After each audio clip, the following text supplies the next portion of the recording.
കലാകാരന്മാരെ ആരാധിക്കുകയും പ്രണയിക്കുകയും കാമിക്കുകയും ചെയ്യുമ്പോൾ അവർ കലയിൽ പുലർത്തുന്ന അതേ ഔന്നത്യം തന്നെ പ്രേമത്തിലും പ്രണയത്തിലും കാമത്തിലുമൊക്കെ ഉണ്ടാകണം എന്ന് ശഠിക്കുന്നതിൽ ഒട്ടും തന്നെ അർത്ഥമില്ല എന്നുകൂടി നമുക്ക് മനസ്സിലാവും.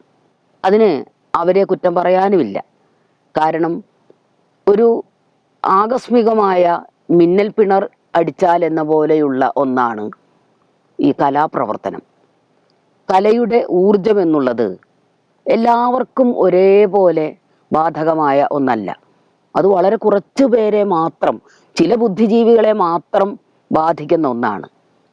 ആ കലാപരമായ ഉന്മേഷത്തെ, ലാവണ്യപരമായ ആവിഷ്കാരങ്ങളെ സദാസമയവും അവർ അനുവർത്തിക്കണമെന്നില്ല.